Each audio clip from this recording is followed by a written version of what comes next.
This story was written by Saturdead.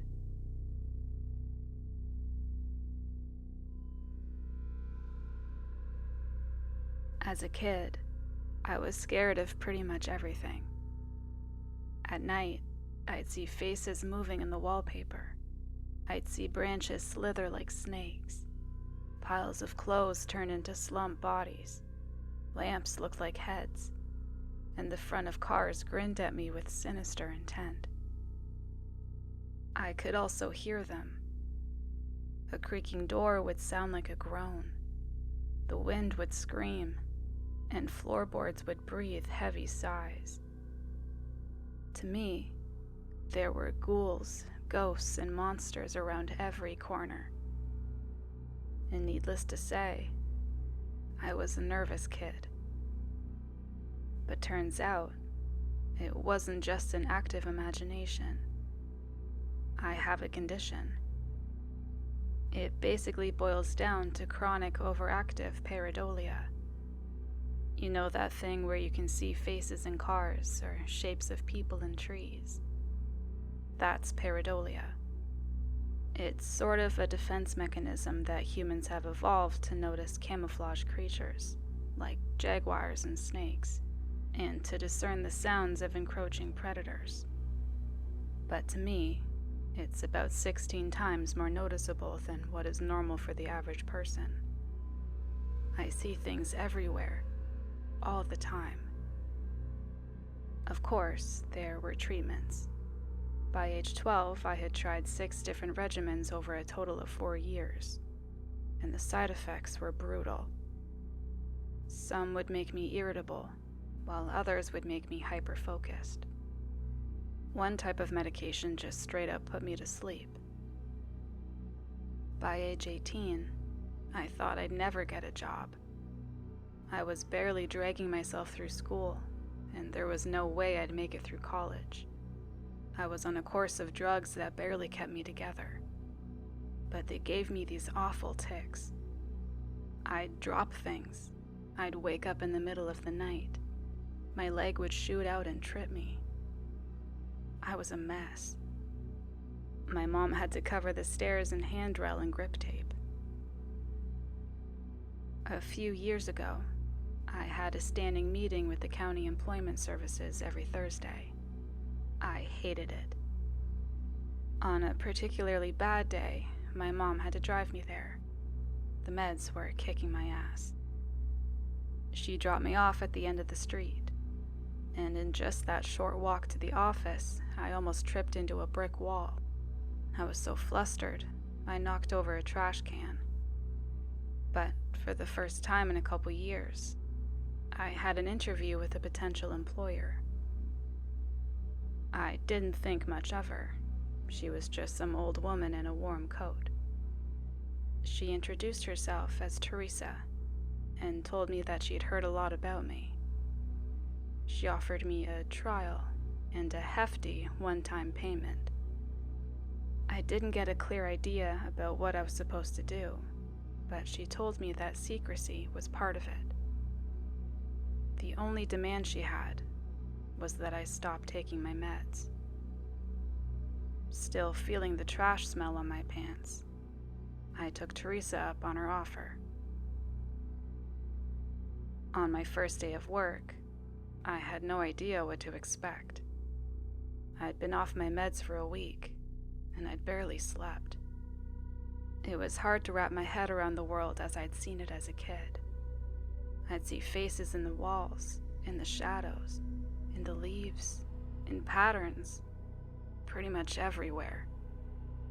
I'd hear voices and screams in every braking car, in crinkling paper, in creaking floors. It was hard staying focused, and I was so jumpy I could barely move without flinching. Teresa picked me up in a gray sedan.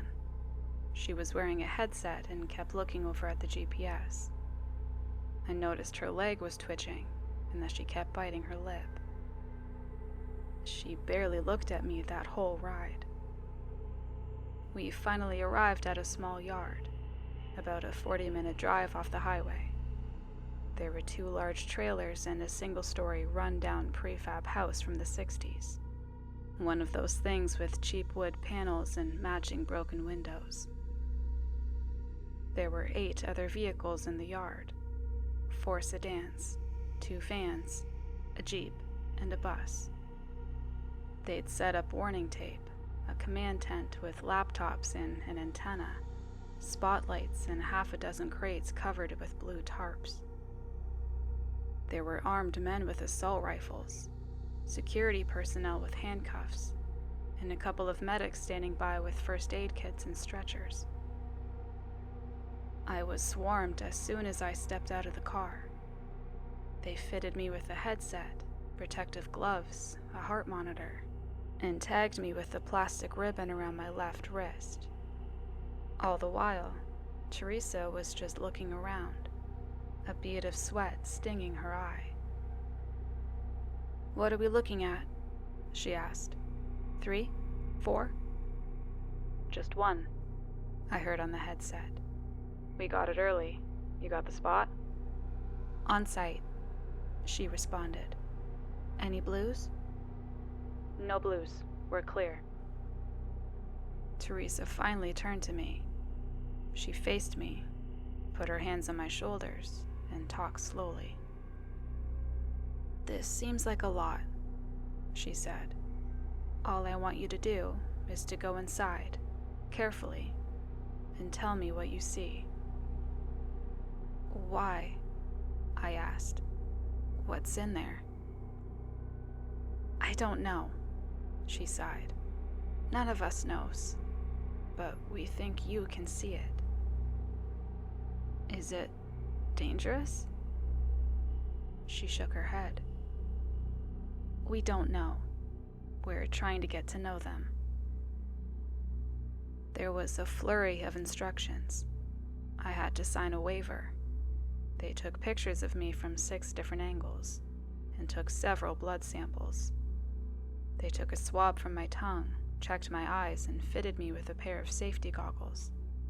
Teresa took them from me just seconds later. "Nothing around the eyes," she said. "You need to see clearly." They asked me to approach the door while they were running some kind of diagnostic. Weapon checks, system checks, ready checks. It felt like we were launching a rocket, and I could feel my legs shaking. "I'm with you all the way," Teresa said over the headset. "You can leave at any time. Just tell me what you see. And I mean what you see." A countdown began. At 0, the spotlights turned on, and the entire yard turned into a soundless ghost town. Everyone held their breaths. It was my turn. I stepped inside. A simple 1-story house. 3 rooms, a bathroom, a kitchen. Someone had clearly lived there until recently. There were still clothes flung over a chair in the living room. The power was off, but the pale spotlights coming in through the windows made it feel like I was walking through a hospital waiting room. My heart was pounding out of my chest. I didn't know what to expect, but this payday could be the boost I needed to get my own place. A paycheck with 4 zeros for a single day of work. But standing there, looking into the sterile living room, I was having doubts. "What do you see?" asked Teresa. "Notice anything?" "No, just furniture. A couch, an old TV, a fancy carpet. Nothing out of the ordinary." I just walked around, saying out loud what I was seeing. As the minutes passed, Teresa was getting impatient. "These are just things," she said. "I need you to tell me what you really see." I entered the bathroom. and immediately felt this awful feeling in the pit of my stomach. A noise tickled my ear, and looking in the bathroom mirror, I could see something moving behind me. In a heartbeat, I caught a glimpse of a pair of blue eyes. I turned around, screaming. Something moved. I flung myself backwards, closing the bathroom door with the tip of my fingers. I stumbled, tearing down the shower curtains and crushing a cockroach. Laying there with my feet in the air, I tried to remember to breathe. Rarely have I ever been so scared that I had to remind myself to breathe. My fingers tingled with adrenaline. "Tell me what you saw," Teresa yelled. "What's in there?" "Blue eyes. It had blue eyes." "Did you see where it went?" I didn't. To the best of my knowledge, it was still outside the door. "Look again," she continued. "Look again, then get out." She had to coax me out of the bathtub. She encouraged me, spurred me on, and reminded me that I'd have to leave that room one way or another. It probably took them 15 minutes to get me out of the tub, and when they did, I could barely feel my feet. When I finally opened the bathroom door, I couldn't see anyone.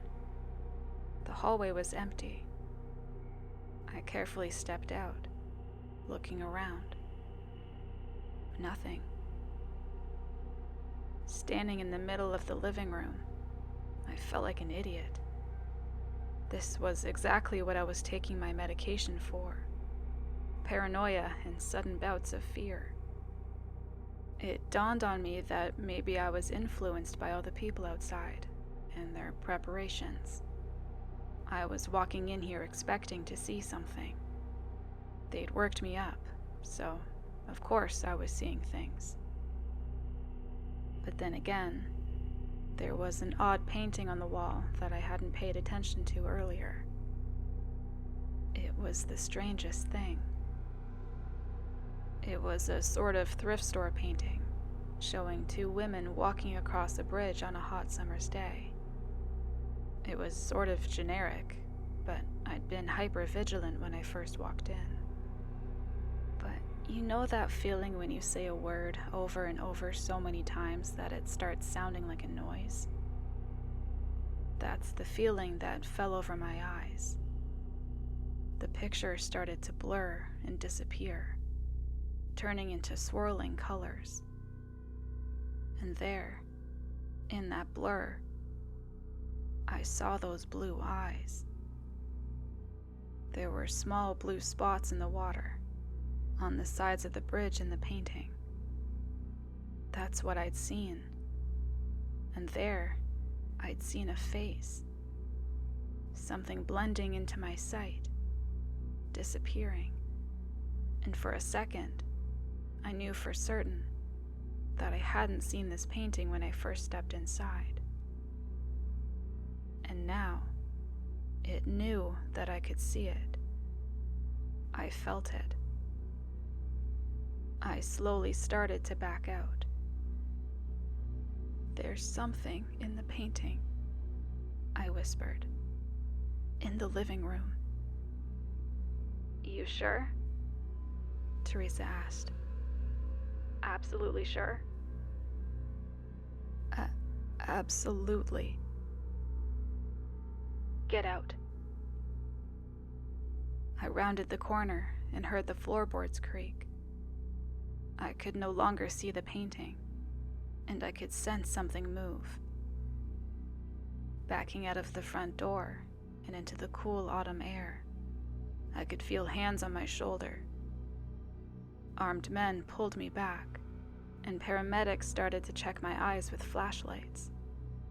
They asked me all sorts of personal questions, like my name, my mother's maiden name, and the name of the president.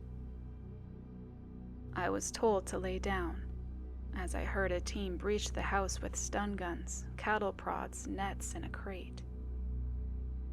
Laying there and feeling the pressure subside, I just cried and laughed. I didn't even notice Teresa sitting down next to me. I was given a cold drink and a pill, and I took it without question. "You did good," she said. You're done. You're done." What was that? What's in there? Something only a special mind can see. That was my first time working with Teresa. Over the coming years, I would be called in about once or twice a month, and the pay I got from those few days was enough to get me out of my parents' house. Teresa would check in on me weekly, and I had to submit to regular checkups, but more often than not, I was completely off the leash. I started to learn a bit more about the company I was working for and what they were doing. I started getting payments from Hatchet Biotechnica, a subsidiary of Hatchet Pharmaceuticals.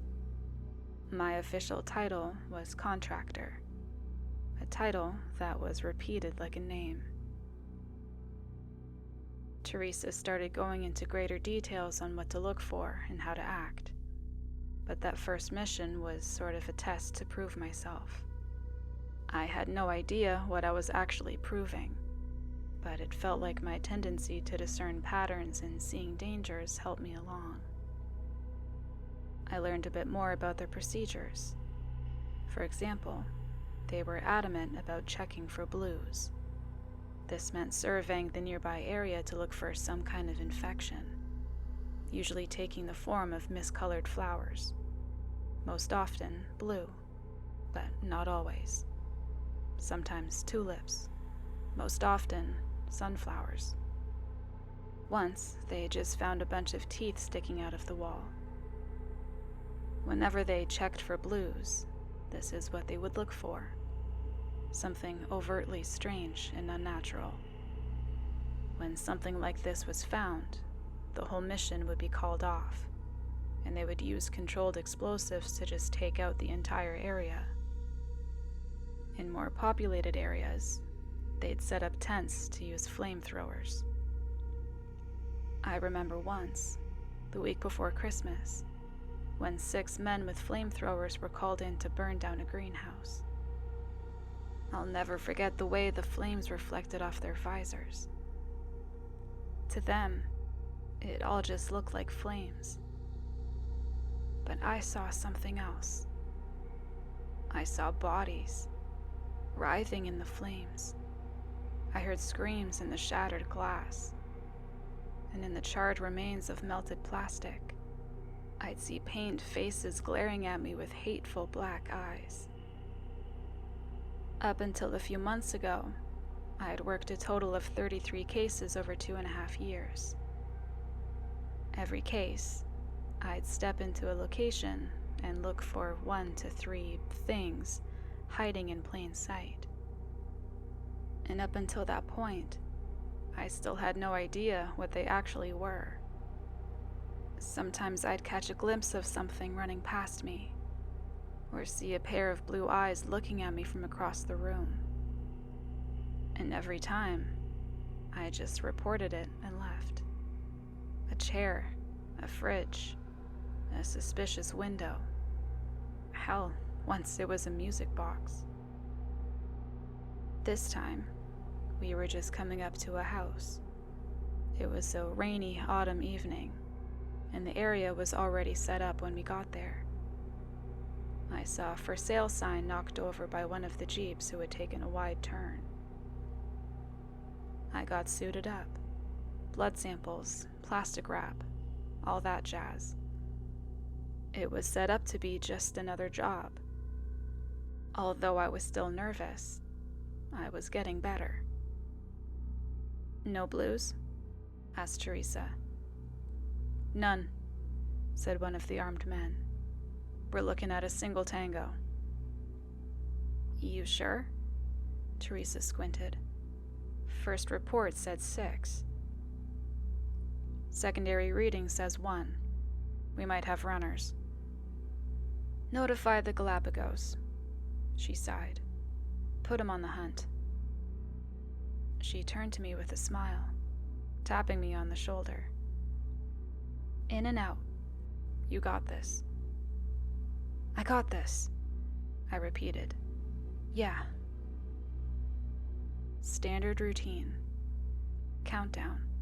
Spotlights. Game on.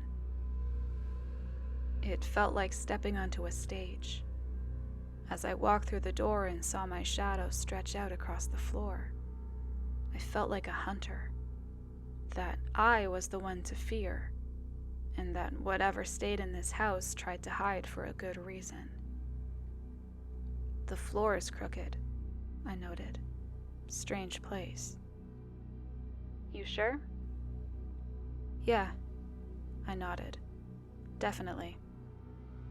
I steadied myself and started checking the rooms one by one. I waited for that feeling to emerge, my eyes seeing through the obvious and seeing the picture beneath the picture, the blue eyes emerging from nothing, and the patterns of shadowy figures growing clearer. Just relaxing and expecting that feeling to wash over me was enough to put me at ease. But I could still feel a primal part of me tickling my nerves, expecting me to panic. But nothing happened. I checked the kitchen, the living room, the bedroom. There was nothing. Just a strangely crooked floor, empty rooms, and the echo of my own footsteps. An empty guest room with a single window. And through it, I imagined scowling faces in the trees outside. 20 minutes passed, and I got nothing. I reported to Teresa, and she assured me we were still getting readings from inside the house. Something was still in there with me, but I hadn't seen anything. I went through cycles of denial, fear, and anger, over and over. What was I missing? Finally, I just sat down in the middle of the living room floor. I scratched my eyes, sighed, and tried to relax. Teresa, I'm not feeling it. Are you sure?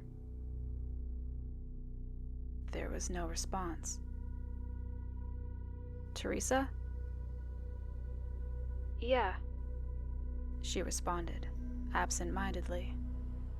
Yeah, no, we're good. Hold on for a minute. We're good? I asked. What do you mean, we're good?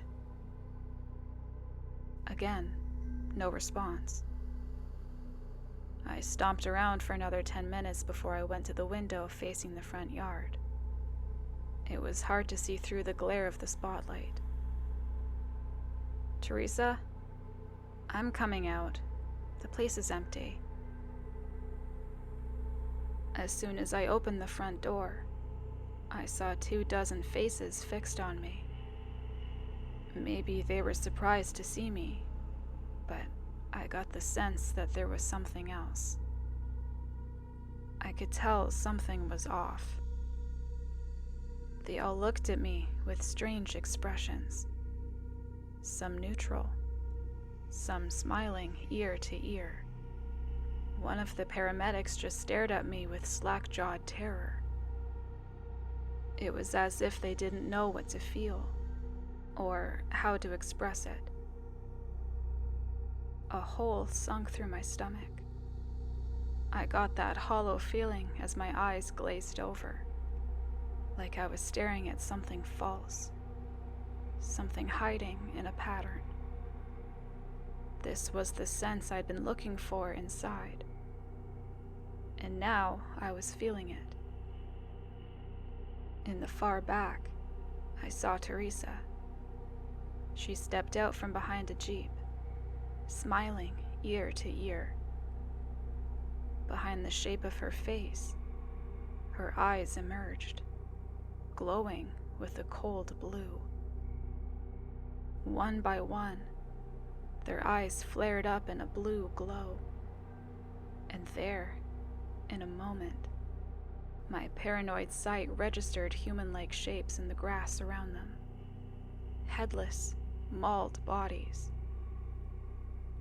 Imposters. Lookalikes. Mimics. Nightmare beings, having tricked us into a trap. And one by one, smiles started creeping across their faces. Rows of impossibly sharp teeth hiding long tongues, their fingers growing longer, their necks elongating. They were losing their disguises and facing me, head on, unafraid. Nothing was said out loud, not a word, but to me, it was as if the wind itself was screaming for me to run. I slammed the door behind me and ran. Faces were coming out of the walls, door handles turning into hands, grasping at my clothes. My distorted face reflecting in windows and mirrors with jawless grins. I couldn't blink. Every heartbeat, a new horror forced my eyes open. There were more doors than I remembered. There were more windows than there should be. The kitchen suddenly had a skylight, and there were 4 fridges. Countless paintings had appeared in the master bedroom, depicting cruel and blood-drenched horrors. They were already here, trying to surround me, and my mind was racing to remember what was real and what wasn't. Rushing to the back of the guest room, I remembered there being only one window. Now, there were 2. I had to roll the dice, take a guess, do something. As I grabbed the window frame, I imagined teeth slamming into my hand, tongues licking across my palms, wide smiles sating their hunger. But this time, it was just my imagination. I burst through the window and took off running into the woods. And through the night, I just kept going. My chest hurt from holding the screams in. And without my medication, everything in the dark looked like something reaching for me, trying to eat me, trying to grab me. Creaking branches sounded like laughter. The howling winds were screams. I must have run for hours when my foot caught between 2 rocks. As I tumbled to the ground, twisting my ankle, I saw them descend on me. I felt their fingers scratching me. I writhed on the ground, screaming for them to just let me go. To just please, please let me go. But after a few seconds, I realized I'd just scratched myself on the underbrush. There was no one there. I was safe. I broke down crying, trying to ignore the twisted face reflecting off the full moon above. Eventually, I made my way home. There were no messages waiting for me. All of my work numbers had been taken offline. All ways to contact them were just gone. And there was no info on the firm that hired me. Hatchet Biotechnica exists only on paper. There's no location, no contact info, and no names attached. It's all a front. I haven't heard from Teresa since. I think that whoever I'd been working for have just assumed I'm dead. And that's why I decided to share this anonymously. Those who know who I am can reach out to me. And for those who don't, I just have a word of warning. Be observant. Trust your intuition. It might just save your life.